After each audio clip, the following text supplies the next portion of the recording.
So I'm joined by a very, very special guest. I'm joined by Will Aitken from Vidyard. Now, I first came across Will, which is the subject that we're talking about today, which is his fantastic videos that he does on LinkedIn and now furtherly on TikTok as well. So, Will, why don't you give us a brief introduction of who you are and who you work for? Yeah, so thanks so much for the intro. I work for Vidyard technically, but we actually started a media brand called Salesfeed Media, where we create videos, content for salespeople, both humorous and educational to help them basically have a better time in sales. But as because I fit under Vidyard, I often do a lot of speaking engagements, get involved in a lot of the training sessions there. And prior to this, I was a software account executive who was very passionate about video. So it was how they say a no-brainer to jump across to Vidyard. Yeah, well, you're pretty ubiquitous, right? I've seen your work everywhere. You're on a lot of social platforms, and you use video really, really well. I'm gonna let you into a little secret, right? When I first started selling, YouTube didn't exist. So Mm. the idea and the concept of someone being able to record themselves doing a video and put it out there for everyone to see, sometimes it's hard for people to work backwards to think that there was a world that was like that, right? So it's really interesting for me to see the evolution of video. But I guess a really good place to start now that it is so ubiquitous and it's obviously been seen as being a really effective way of getting your message across, getting your value proposition across, but more importantly, engaging prospects. What are Mhm. the very best people doing at the moment when it comes to video outreach? Not just in terms of you, but also what you've noticed as part of Vidyard as well. Yeah. So I'll probably separate this into three buckets of how people are doing video well. The first one is very much so similar to any kind of other prospecting, email, LinkedIn, cold call outreach, but you're doing it via video.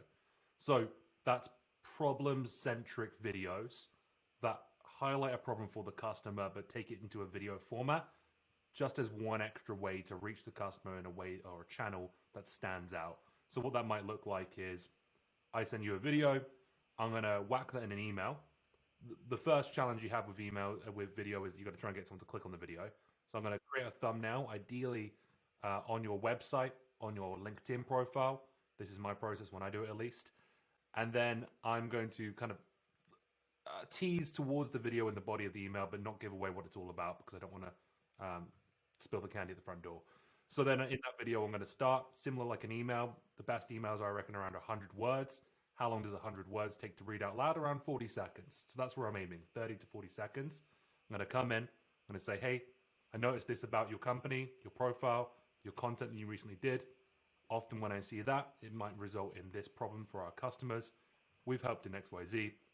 Is this relevant to you? Drop me a response to the email that I sent you and let me know if it makes sense to chat. So that's a very basic way to just take what you're doing in email and bring it into video as a way to stand out to customers, and that gets great responses. Interesting. Yeah, it's really interesting because a lot of the customers I work with, and even the ICs that I work with, they say that the response rates are really good with video. Even if Mm. they're bad responses of someone turning around and saying, hey, great video, but no interest to me. I guess what I'm keen Yeah. to understand is you mentioned this a couple of times and it really piqued my interest, this idea around bringing the problem, right? Mhm. Um, so talk to me about some of the creative ways that people are bringing that problem to the prospect at the moment. So, I mean, when it comes to the problem, that comes down to how you're doing your research and how you're looking for symptoms or signs that that customer might have a challenge that you can solve. So I'm going to be looking at all the obvious places on their website. Are they hiring?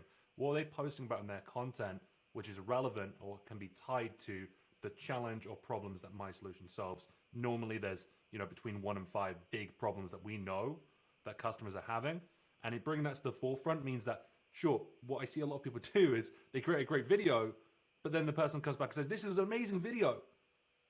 Let's have a meeting." And then they get on the meeting, and then they find out that that person's not even facing the challenge or problem they solve. Which, to be honest, you shouldn't have even booked the meeting in the first place. It's a way to qualify by talking about the problem in your video.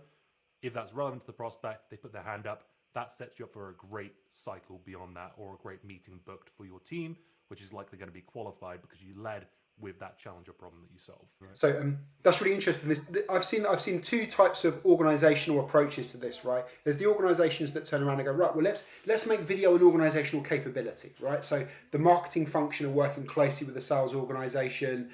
The HR team or the procurement team are buying hoodies and branded gear and stuff to make the video really impactful and get the brand across. And even to the point where some product marketing teams are working with the salespeople to actually make the videos look better as well. But then there's the other organizations that go, well, let's just hand this off to the ICs, leave them to be in Mm. control of their brand or use their personal brand to get across the messaging. Which one do you think is more effective, or what are the pros and cons of both of those approaches? Yeah. Well, there's two sides of it. I personally prefer the first one, enabling your sellers to send good videos. Video isn't a natural thing to do for a lot of people. People don't feel natural jumping on video, recording themselves, and then sending it to a prospect. Oftentimes, they'll actually repeat that process several times. I mean, we can get to that a little bit later. It's a big mistake people make. But if you enable your team to do it, give them some templates, show them what good looks like, maybe even give a couple of examples of successful videos, and lead from the front, and then give them some fun things like some branded gear. I love swag, so get that on them, and that's going to make that video stand out in a couple of other ways as well. Even if the prospect doesn't take action on that, that's one more touch point where you've built familiarity with you and your brand on your prospect. Yeah, makes sense. And obviously, with me having spent the last 15 years in enablement, makes sense to me as well, right? Like create it, turn it into an organizational capability. Well, Yeah. the other thing that I find really interesting about this is that I've seen some really creative things that people are doing on video, right? So, Mm. I mean, I love it, right? I receive them all the time, and I can tell you something for free. I watch all of them. I don't read every email that I get sent. I certainly don't listen to every voice note that I get sent, but every video I watch. And I've seen some really creative stuff that people are doing to either personalize it or make themselves really stand out. In terms of video, or even in your experience of when you've been sending outbound emails, what are the kind of more extreme and interesting approaches that people have had? Yeah. So that's a really good point. Video is a way to get such a impactful creative message across, and there's such great examples of this. I've seen people do very clever editing. There's actually a whole list of examples on Vidya's website of like really creative outreach. I've seen someone reach out to the company Chili Piper. Their symbol is a chili, and they drank a whole bottle of chili sauce. Now you can't do that for every prospect. Frankly, it wouldn't be healthy. But that could be if you've got a target account, you know they're slap bam in the middle of your ICP, you know that you can help them. Maybe they're one of your named accounts. Then doing some really creative messaging like that can stand out. Another one I've seen. This guy said this SDR I used to work with. He he grabbed he said, "Look, if you book a meeting with me, I'll drink this raw egg." And he cracked an egg into a cup, and then he drank the egg anyway. He said, "Look, now you have to book a meeting with me," which is pretty funny. It gets the smirk across anyway, and just showing your personality like that, it really humanize.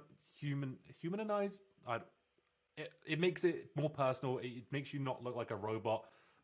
Another one is like you can do loads of things to create it. If you're a musical person, you can do a little strum on a ukulele. If you're someone who's a big fan of Star Wars like myself, you can start with a lightsaber, hope that the person gets the reference, and maybe start with a funny Star Wars pun. There are a lot of different things, props, creative outlets that you can bring into video that you're going to struggle to do via cold call, email, or any other channel for that matter. Do you think video will replace email eventually? I mean, the email boxes now have just become basically a graveyard of cold outreach, right? Do you believe that video will replace it at some point?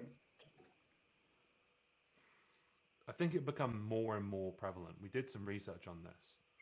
When you watch a video, and we found out that the video basically did some neuroscience studies where they sent like 100 emails, 100 videos to prospects, and not only did more prospects remember the videos that they got sent, they remembered specific details throughout the video more, like the person's name, what their offering was. I would say I don't think anything's ever going to replace email, but it's a great way to do better than that, and I think it's an area that's going to grow a lot.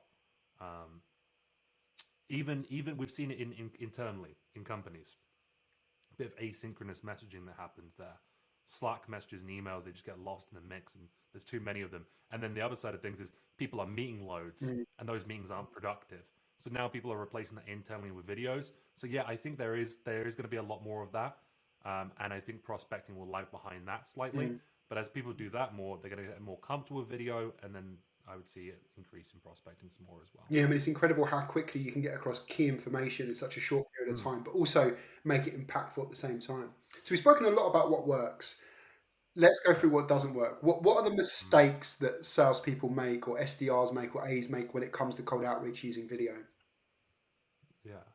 So there are a few mistakes they make when making the videos, which I think we'll get to in a bit. But the actual videos themselves, and the big mistakes I see is making them too long. Um, no one, I said 30 to 40 seconds earlier. Anything over a minute, people just don't have time for it. And you can see how long the video is before you even click on it. So, like if you send someone a minute long video, they're gonna either click on it, open it, and see it's a minute long, but like, I haven't got time for this. I'm busy. Some people send like 2-3 minute videos. The other side of things is the same mistakes they make in cold calls and emails. They pitch slap. They talk about themselves too much. They get on there and they're like, "I'm doing a video, so I may as well give my prospect a mini demo." Like, don't show me something until that's probably not going to be relevant to 90% of the people you're reaching out to, and they don't. If they wanted a demo, they would have requested one, right?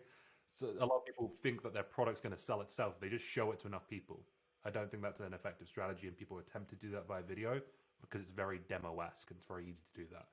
The other mistakes I see, um, one of the biggest challenges with video is the fact that you're sending a link to someone. If you do that in your first step, there is a chance that you could end up in their spam. The videos, no matter how good the video is, it's not going to get seen. So I prefer myself to use video as a follow-up sequence to try and generate a response.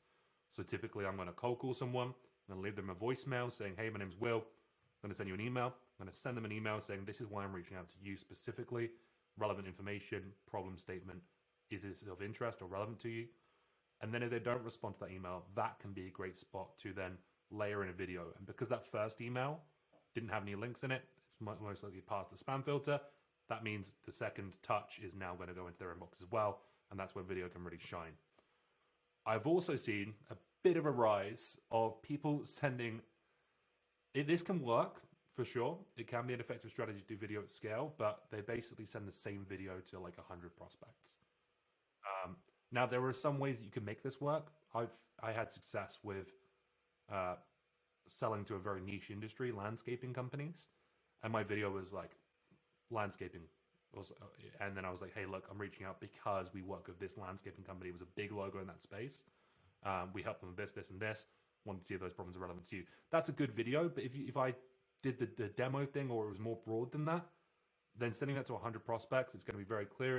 And that defeats the whole purpose, and all the benefits of video are lost by doing that in a way. So that's almost mass marketing in a way, which, as we know, can get a bit spammy, and it's not as effective as what I mentioned before with leading with the relevant point that you've observed. Yeah, it removes the personalization, right? I mean, some of the ways that businesses overcome that is when they're doing more account-based outreach. So if they're recording PwC as an example, you could use a similar video for like 6 or 7, 8 different accounts. It brings me on to a really interesting point though, right? Which is, if you think about it, like when you're making a cold call, you can do 10 seconds of research, pick up the phone and then call the customer. And if you don't get through, you don't get through. But one of the kind of pushbacks we hear a lot is, well, it takes a lot of time to make a video for only it to not be watched or to get no response. That's obviously one element. What are the common hurdles that get in the way of people doing video outreach? Not necessarily well, but even just attempting to do it. Yeah.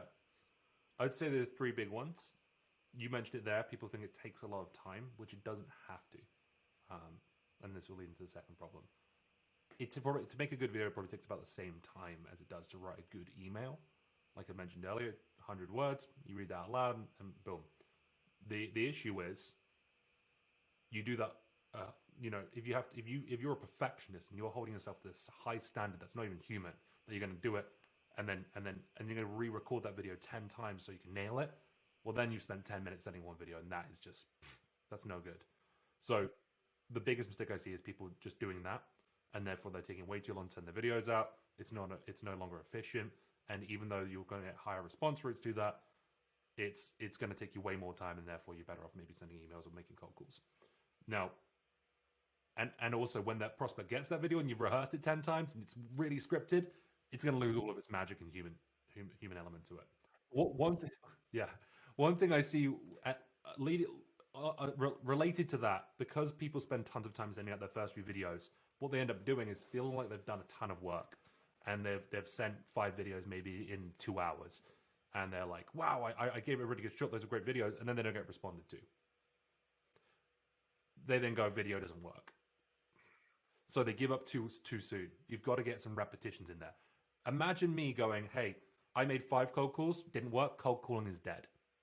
I sent 5 emails to prospects, then none of them responded, emailing doesn't work. How outrageous would that be? People do that with video all the time because they spend so long making the video, they think it's some silver bullet, which there is none in sales. And then they're like, well, video didn't work, I sent 5 videos. And because they spent so long making those videos, it feels like they did more. When really 5 repetitions of anything in your entire life is not enough to figure out if you're going to get good at it.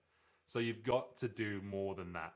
It's better, it's more personalized, but you've still got to mix that with some volume. Sending 1 video isn't going to be enough. Sending 5 videos isn't going to be enough. Do it a lot. Get good at it. Stop caring about every little mistake you made. There are some features that you can do in Vidyard, for example, where you can trim out those mistakes to make it a little bit more efficient. But even then, if you stutter over a couple of words, that's not the end of the world. It's only human. You're going to do that on a meeting with someone. I've done it a couple of times in this recording. It's okay.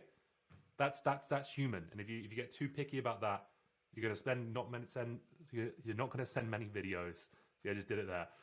And therefore, you're going to feel like you did a ton of work for no results. Well, I think that's the answer there.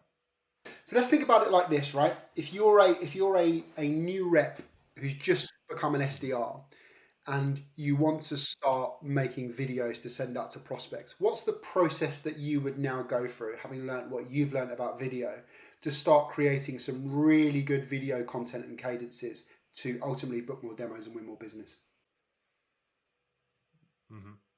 Great question. So what I'm first going to do is I'm going to make some minor improvements to the way I look and sound.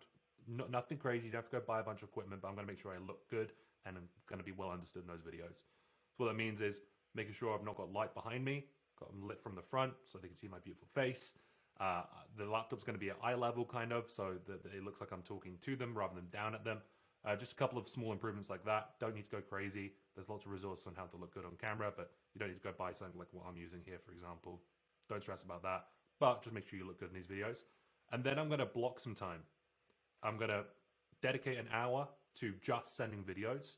And what that's going to look like is the same process I go through when I send emails. Find a prospect, find something relevant about them or their company, should I say. Maybe they're hiring. And then I'm going to record a video. I'm going to aim for 30, 40 seconds. I know it's not going to be perfect first, but I'm going to say, hey, prospect, spotted this about you. Often when I hear that, that's the challenge I get. Is this relevant to you all? I'm going to grab that, I'm going to get that thumbnail, and I'm going to start that video, should I say, on their LinkedIn profile. This is a great way to get clicks. Start it on their LinkedIn profile because they won't be able to resist clicking on that thumbnail once they see it's just about them or their company. And then I'm going to copy that into the email. I'm going to give it a catchy subject line, like video for you. Even that works really well. Or even job openings, because maybe that's what the video was, the relevant point I made in the video. And I'm going to shoot it off. I'm going to do that. I'm going to aim to try and do that 20 times in an hour. Those repetitions are going to mean that your 20th video is probably going to be 8 times as good as your first video. But rather than trying to do the first video 20 times, I sent 20 videos and you're just going to get better through repetitions. So give that a shot. See how the prospects respond to it. Learn a little bit. I'd also be checking out some resources and examples. There's tons on Vidyard. People on LinkedIn talk about it a lot. And then try and get inspiration from those. Look for good examples to base yourself off, and then just go ahead and do it. Don't be too self-critical. Your email isn't perfect. Your cold call opener probably isn't perfect yet. Your videos aren't going to be perfect. You're going to get better with time and repetition. Super practical. That's awesome. That's awesome. I like to describe it as like dancing at a wedding, right? No one likes getting up there, but when you're up there, it's actually quite fun. So, Yeah. no, this has been really, really cool. It's been really, really cool. Thank you so much for your super practical tips and advice. Now, obviously, you've got a really big following on LinkedIn, a really big following on TikTok, and obviously you're part of the sales feed as well. So why don't you tell us where we can find you and sales feed? Yeah, best place to find me is LinkedIn, and as you mentioned there, TikTok. So Will Aitken on all platforms, you'll find me. And then definitely check out sales feed as well. It's a big spot where we're showing a lot of actionable video tips as well. We're adding more and more into that. We even just released a video, in fact, on how to optimize your setup to look great on video. So that could be a great place to start before you start creating videos. Totally agree. You should definitely check it out. I follow it. It's really, really good fun, and also some super practical stuff in there as well. Will, thank you very much. You've been amazing as always. It's been great to see you, and may the 4th be with you.